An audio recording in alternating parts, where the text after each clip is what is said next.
I want to move on and talk about what seems like every week we've got another scandal to talk about with this clown, Lieutenant Governor Micah Beckwith. So, hey, wait a second. We were supposed to talk about Rokita first. Oh, well. All right. We're going to talk about Beckwith first. So, this week, we got a massive dump of interview material from the Indiana Citizen. Now, they sat down with Erin Sheridan, a former senior assistant to the lieutenant governor, for nearly 6 hours worth of interviews, and details from those sessions were published this week. Sheridan's a longtime Republican apparatchik who has worked in the state government under multiple administrations. She's a longtime serious person, a Republican with whom we would probably all have disagreements, but, in this case, she is a very good source of information. And she described the lieutenant governor's office as a quote-unquote frat house environment. She described in these interviews a February incident just weeks into the lieutenant governor's tenure, when Beckwith was issued a written reprimand by State Senate Leader Rod Bray for posting on social media during session, as well as for recording anything and anyone without their consent through AI smart glasses. She chronicled Beckwith's flippant disregard for public records laws, the way he conducted official business in a meme-saturated group chat with his closest advisors, and she also provided details around an April incident where the lieutenant governor's ethics officer and legal counsel, the kind of folks you'd expect this behavior from, obviously, showed her a topless deepfake video of one Republican state rep's wife. Now, that video, along with allegations of ghost employment, that is, staff being paid for work either not performed or they were working on private projects on state time. This has led to the Marion County prosecutor opening a grand jury investigation into the lieutenant governor's office, which we learned about last week. And Beckwith's big yap may have gotten him into even deeper legal waters. And I'm going to read extensively from an article by Abdul Hakim Shabazz for Indie Politics Now. Again, another great subscribe. Abdul, friend of the show. Great work. Keep it up. So, quoting from his article. When Lieutenant Governor Micah Beckwith called into Fort Wayne WOWO, intending to put out a political fire, he instead tossed a lit match into a dry field. What started as a defensive rant quickly became a public admission, an unverified relaying of grand jury testimony, and a guided tour through every legal tripwire a state official could step on.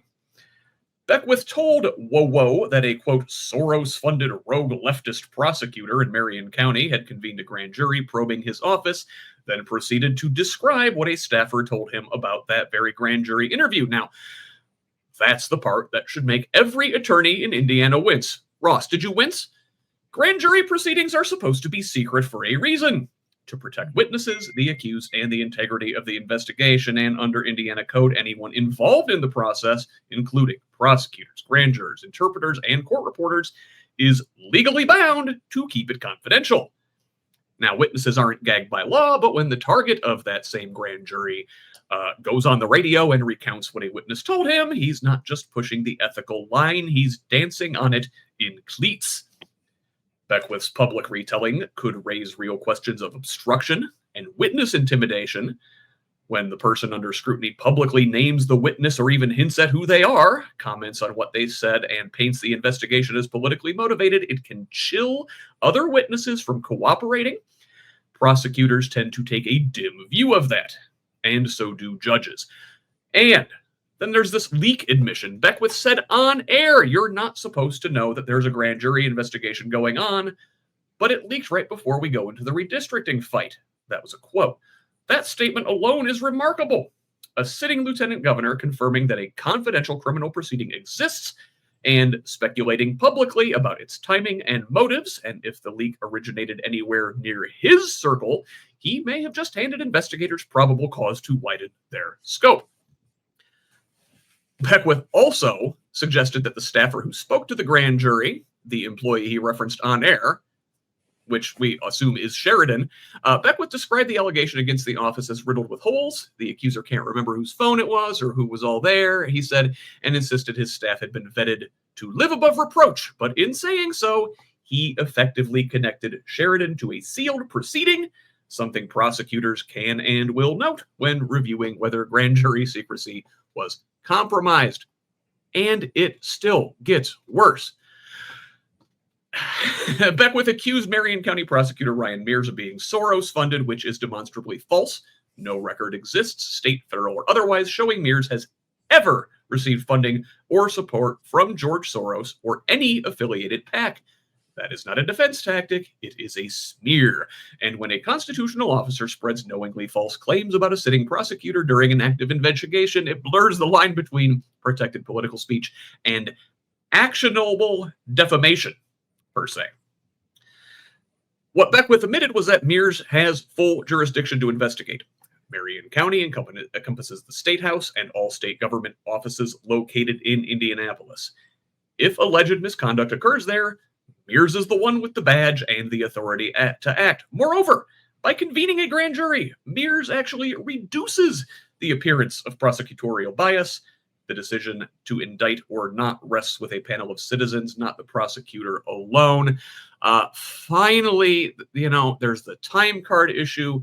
Beckwith volunteered that the grand jury ask questions about timekeeping in his office, looking into this ghost employment. And he said, they were just fishing so hard to find something that they could set us to the wall with. Have you ever lied on your time card? What about other people in the office? And in trying to downplay the inquiry, he effectively confirmed that investigators are examining whether taxpayer-funded time was properly reported, and that is not political. It is a crime if proven true. So, sorry about the long-winded thing. I thought that was worth covering all of that, and that Abdul did a good job explaining everything. Ross, you're our attorney here today. Did Abdul nail that? Did he miss anything? Well, I don't know that I would focus quite as much on the grand jury secrecy aspect of it. I mean, witnesses are not bound to secrecy, and targets are not bound to secrecy.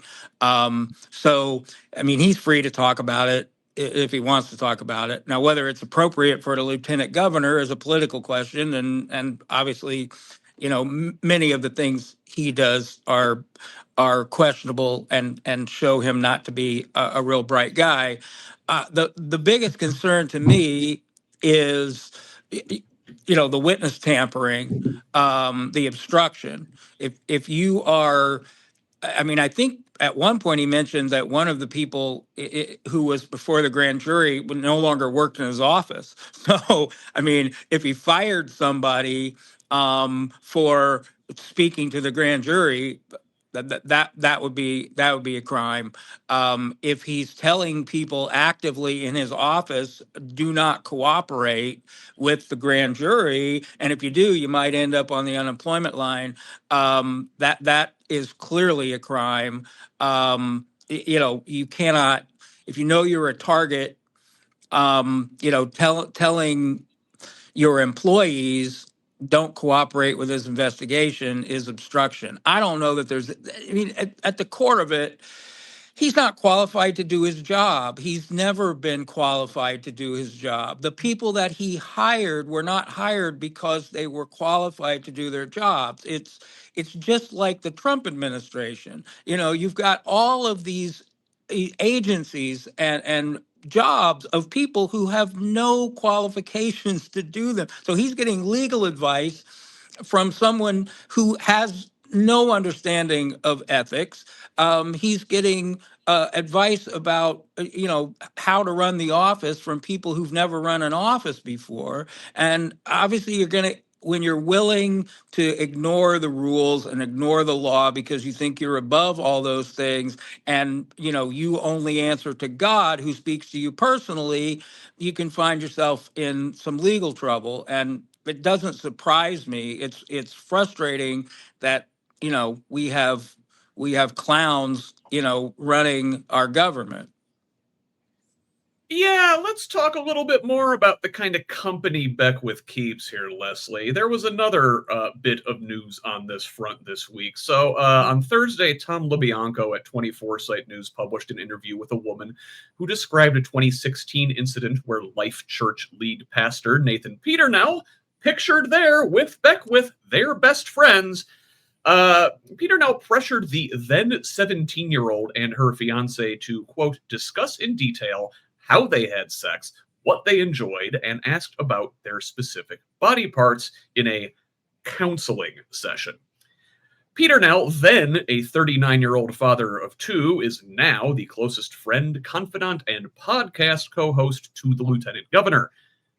Jonathan Peternel, Nathan's 24-year-old son, was recently arrested on 4 felony charges of owning and distributing child sex abuse material.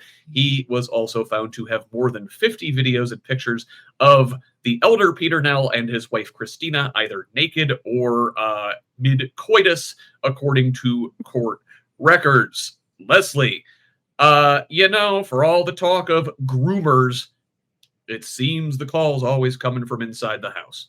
Yeah, I just find it so bizarre that these people seek power and seek fame. And, they obviously have deep psychological problems. And maybe they think by getting power, their crimes will be covered up, but they're coming to light. And they're not doing themselves any favors, but they're really corrupting the idea of who is a decent person and what do people in power how are they supposed to behave? I mean, there are plenty of good, decent, kind people who could have these jobs and have these positions. And, as Ross said, Micah Beckwith is not qualified to have his position. And, he wasn't even the one that Braun wanted as his lieutenant governor. As you remember, that was a contentious vote in their convention. But yeah, I mean, I don't know if they don't care about the rules. Maybe they do think it's that they're above them, but it's like the Wild West or something. Whatever I want to do, I can do.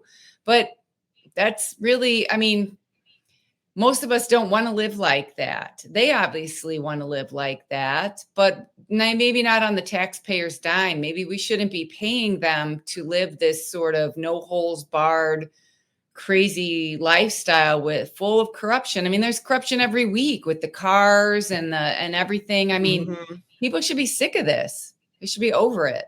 That's what we need. If you want to be a religious fundamentalist weirdo, whatever, I guess that's your own business. But, these folks seem to have a serious child abuse problem on their hands. And that's when I get pissed off. Because it is not just, yourself and your own faith at that point. These folks are harboring criminals if they are not themselves criminals. I don't know. I hope I didn't go over the line there, Ross. Do I need to say alleged or something somewhere? Well, look, I think you're speaking generally, and look, the history of it is true. I mean, whether it's Falwell, whether it's the head of the Moms for Liberty, whether, again and again and again, the folks who are yelling the loudest about morality somehow don't think those things apply to them. I mean, it is what it is. I mean, so yeah, look, they have to explain that. But the fact is, it happens more often than not that those people who are screaming the loudest, have a crawl space. Mm-hmm.